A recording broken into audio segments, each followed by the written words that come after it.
Let's start with a brief summary. This article, written by Paul Graham in 2010, discusses how technological advancement has intensified and accelerated addiction. Graham discusses the historical development of various habits and addictions, expressing that new technologies and products have become more addictive. He also touches on important points about how this process affects the lives of individuals and societies, and how this situation could become more complicated in the future. Graham encourages the reader to be more careful and aware of new technologies and addictions. Before we dive in, I want to share a quick note about how this podcast is created. As you've probably noticed, this podcast isn't voiced by a human, but by artificial intelligence. I'm obligated to inform you of this beforehand due to the rules of AI services. This podcast is made possible by our sponsor, Wope.com, an AI startup that combines content marketing with artificial intelligence to significantly boost traffic and revenue of your startups. For all the latest content, be sure to follow me at x.com, Yigit Koner. Now let's turn our attention back to the essay. The Escalation of Dependency, the Perils Brought About by Technological Advancement. Original title, The Acceleration of Addictiveness. Date July 2010. What hard liquor, cigarettes, heroin, and crack have in common is that they're all more concentrated forms of less addictive predecessors. Most, if not all, the things we describe as addictive are. And the scary thing is, the process that created them is accelerating. We wouldn't want to stop it. It's the same process that cures diseases, technological progress. Technological progress means making things do more of what we want. When the thing we want is something we want to want, we consider technological progress good. If some new technique makes solar cells X% more efficient, that seems strictly better. When progress concentrates something we don't want to want, when it transforms opium into heroin, it seems bad, but it's the same process at work. No one doubts this process is accelerating, which means increasing numbers of things we like will be transformed into things we like too much. 2. As far as I know, there's no word for something we like too much. The closest is the colloquial sense of addictive.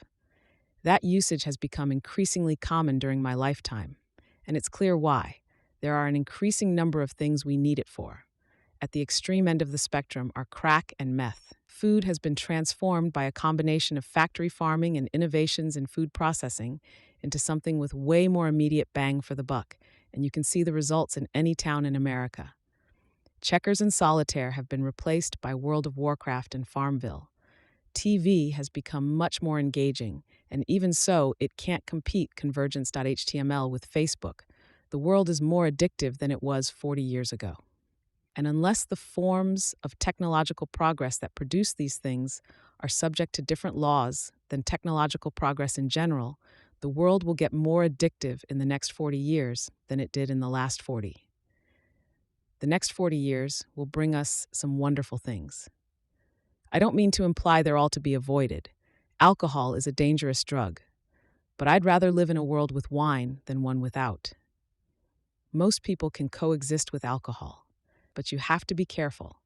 More things we like will mean more things we have to be careful about. Most people won't, unfortunately, which means that as the world becomes more addictive, the two senses in which one can live a normal life will be driven ever further apart. One sense of normal is statistically normal, what everyone else does. The other is the sense we mean when we talk about the normal operating range of a piece of machinery, what works best. These two senses are already quite far apart.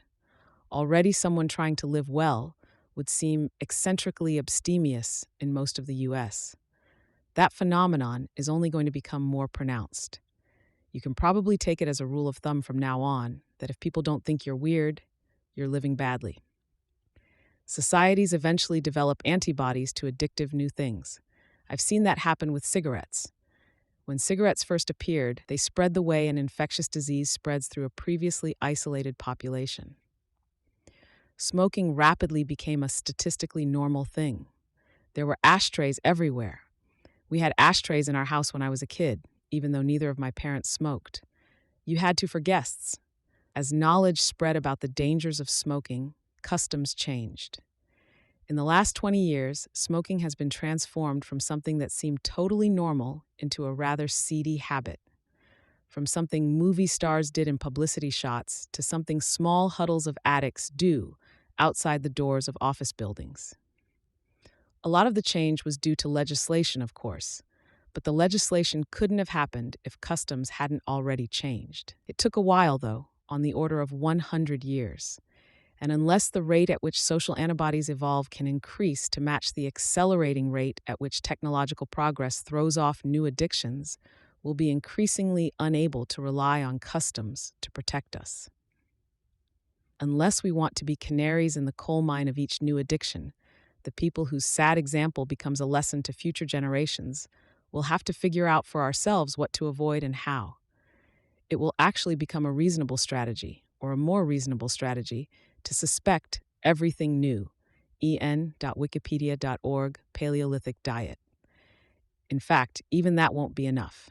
We'll have to worry not just about new things, but also about existing things becoming more addictive. That's what bit me. I've avoided most addictions, but the internet got me because it became addictive while I was using it. Most people I know have problems with internet addiction.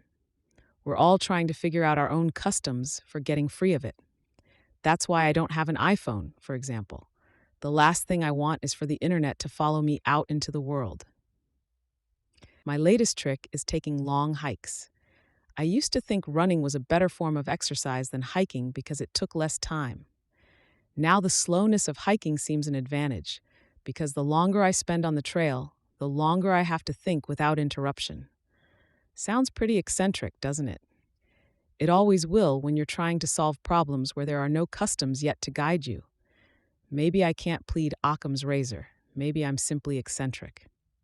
But if I'm right about the acceleration of addictiveness, then this kind of lonely squirming to avoid it will increasingly be the fate of anyone who wants to get things done. Will increasingly be defined by what we say no to. Could you restrict technological progress to areas where you wanted it? Only in a limited way, without becoming a police state. And even then, your restrictions would have undesirable side effects. Good and bad. Technological progress aren't sharply differentiated, so you'd find you couldn't slow the latter without also slowing the former. And in any case, as prohibition and the war on drugs show, bans often do more harm than good. Technology has always been accelerating. By Paleolithic standards, technology evolved at a blistering pace in the Neolithic period. Unless we mass-produce social customs, I suspect the recent resurgence of evangelical Christianity in the U.S. is partly a reaction to drugs. In desperation, people reach for the sledgehammer. If their kids won't listen to them, maybe they'll listen to God. But that solution has broader consequences than just getting kids to say no to drugs. You end up saying no to science, watch Jekyll's exit I as well. I worry we may be heading for a future in which only a few people plot their own itinerary through no land, while everyone else books a package tour. Or worse still, has one booked for them by the government. People commonly use the word procrastination to describe what they do on the internet. It seems to me too mild to describe what's happening as merely not doing work. We don't call it procrastination when someone gets drunk instead of working. Several people have told me they like the iPad because it lets them bring the internet into situations where a laptop would be too conspicuous. In other words, it's a hip flask. This is true of the iPhone too, of course, but this advantage isn't as obvious because it reads as a phone, and everyone's used to those. Thanks to Sam Altman, Patrick Collison, Jessica Livingston, and Robert Morris for reading drafts of this.